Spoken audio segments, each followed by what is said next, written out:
chicos, hoy vamos a jugar con la Super Cloud. Es esta mera que traigo aquí en las manos.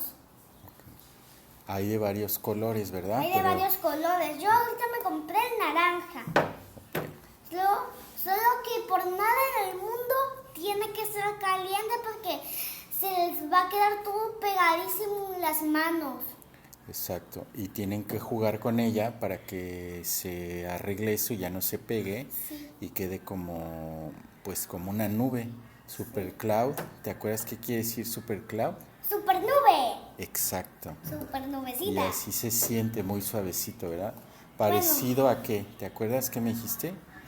Que se siente parecido Al foamy moldeable. al foamy moldeable, ¿verdad? Más o menos de ese. Es una nueva textura de Play-Doh que les queremos recomendar, ¿verdad? Porque es muy divertido.